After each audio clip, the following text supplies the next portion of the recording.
I had to read 80 books while I was in college, ranging from poetry to political theory to absurdism to contemporary fiction, and this is how I would rank them.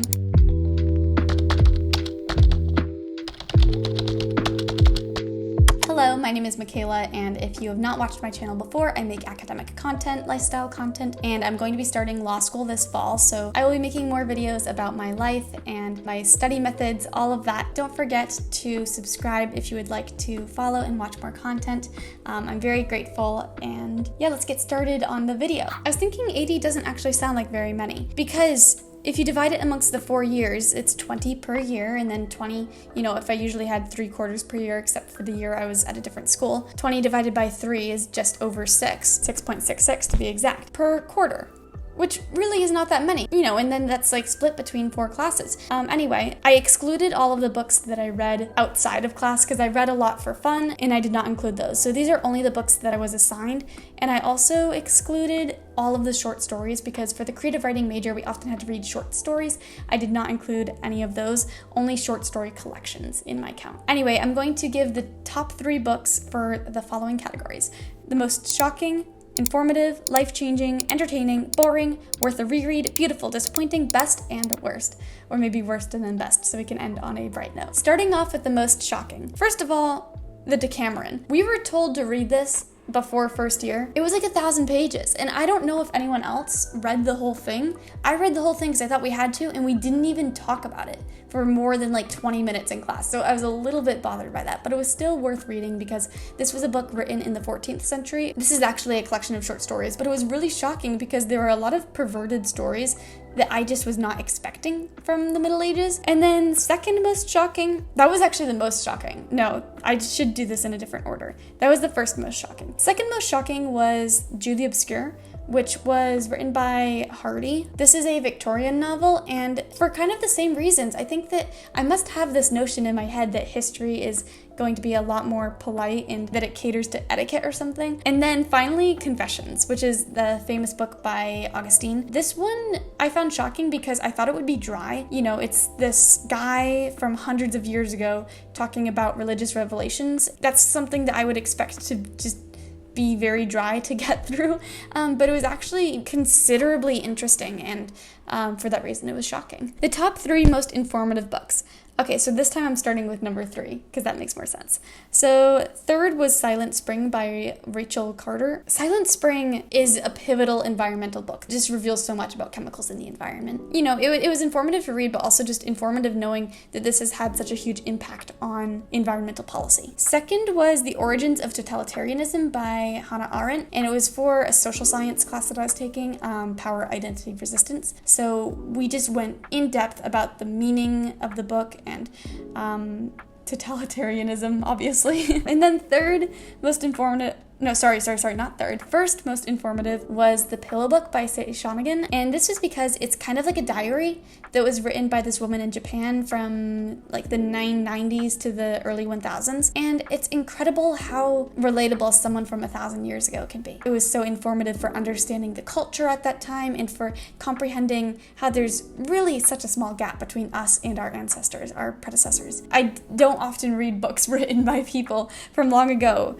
And yeah, I've already mentioned 3 in here: Pillow Book, Confessions, and Decameron. I guess they had a profound impact on me. The 3 most life-changing. Number 3 was The Epic of Gilgamesh, because never before had I read, oh my gosh, why every single book on this list is really old. I promise they're not all this old. Epic of Gilgamesh is like one of the first books, because it was told and then copied down over time, and not all of the story is intact, so we're still missing a lot of it, but I just was blown away by the fact that we were reading a story that has been passed down over the centuries. And I'll have to double check the year.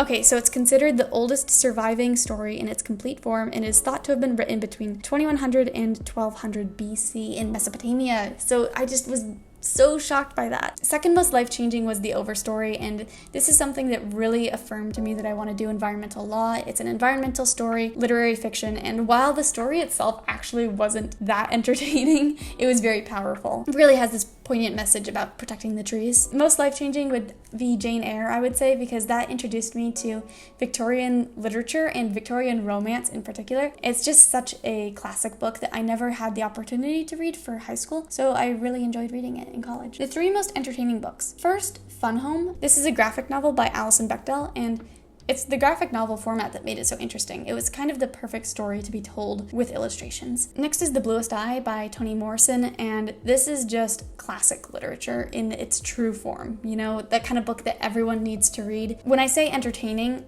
you know, I don't want that to be conveyed the wrong way. It's entertaining because you can't peel your eyes away from it because it's that powerful. I just remember turning the pages and feeling like I need to know more because it's weighty. It's very heavy. It's a heavy read in regards to the content. And then most entertaining is a memoir called H is for Hawk, and it's about this woman who tried falconry for the first time and got a hawk, and she trains it. And it's really fascinating because I didn't know anything about falconers before reading this. Okay, on the other hand, the three most boring. I'm not even going to go into detail because I don't want to bore you as I'm describing them. Number 3, Haji Murat, which was Russian literature by Tolstoy, and I just could not get into it. Second was Pamela, which I found intriguing on a historical level because it's one of the first novels, like if you look at novel form of literature, but it was epistolary. It just dragged on and on. Most boring, and I feel really bad for saying this because in theory, objectively, it's really good literature, Omeros, which is actually like a poem based in the Caribbean and kind of a rendition of the Odyssey. It's a really important book based on its content and everything, but I just was so bored while reading it, to be honest, which is kind of shameful. Okay, now the 3 books that are most worth a reread.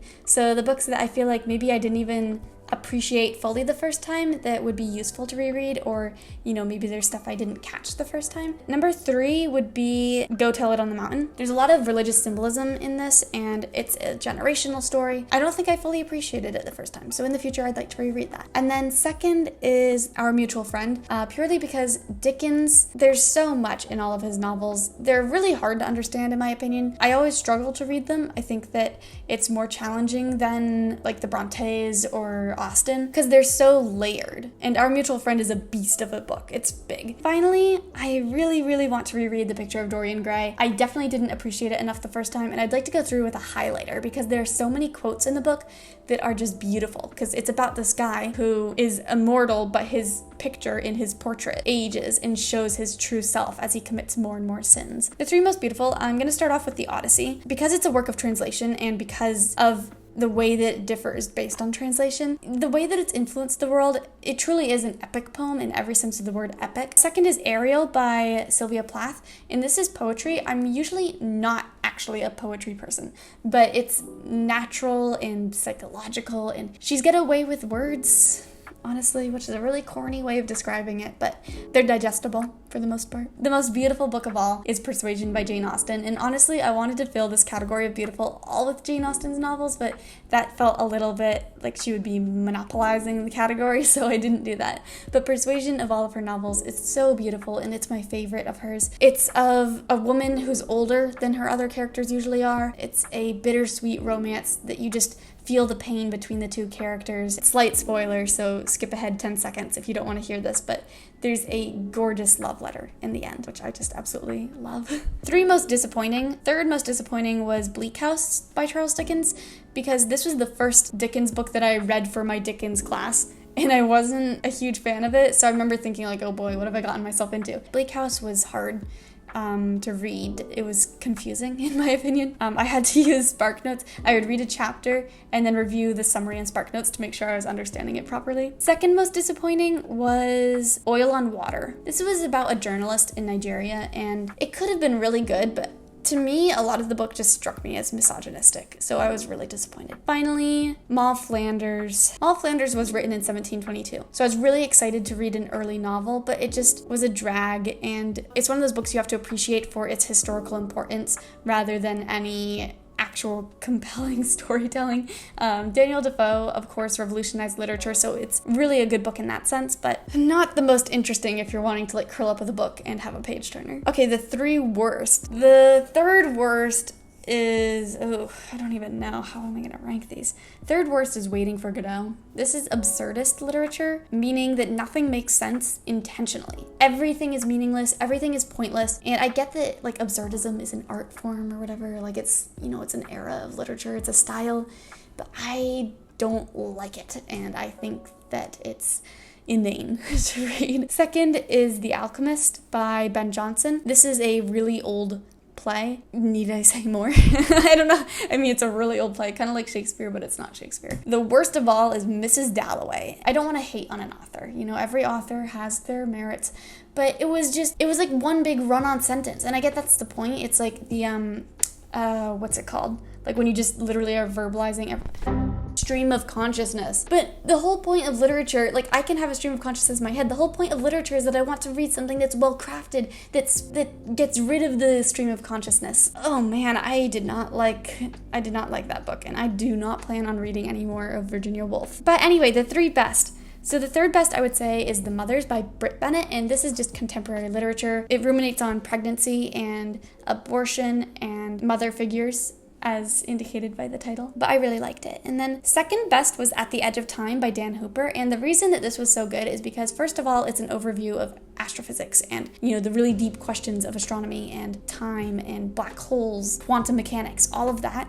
But it was even better because I was taking a class by Dan Hooper. So the professor assigned his book for the class and we read it as we were taught, but his lectures were such a good accompaniment while I was reading, and it heightened the book in every single aspect. It's an amazing book on its own, but it just was the best for me because of the fact that I got to be taught by the professor simultaneously. And the very best of all, the best book that I read during college for my degree was Middlemarch by George Eliot. George Eliot is a genius. If you have not read any of her books, you have to go and read one, and I really recommend Middlemarch. It's long, but don't be daunted by it because it's this beautiful lens into the mentality of a town and the mentality of each character. She just understands people to such a deep degree. This honestly, Middlemarch could go in every single category here that's positive. Most beautiful, most worth a reread, most entertaining, most life-changing. Middlemarch is just one of my favorite novels, so I would really recommend it. But yeah, these are all the books that I read during college, and, you know, excluding all the ones I read for my thesis on my own, excluding everything that wasn't assigned and short stories, but otherwise, this was it. Oh, well, I say this is it. I didn't list all of the books here. There's a lot, because obviously I did not list 80 titles during this video. So there are a bunch of other books, and if you want to check them out, you can go to my Goodreads, and I'll have the link to my Goodreads in the caption below if you'd like to follow me there. Yeah, those were at least my rankings, but I hope that it was enjoyable, and I hope it gave you a sense of maybe what books to read or what books to avoid. But thank you so much for watching, and I hope that you have a fantastic week.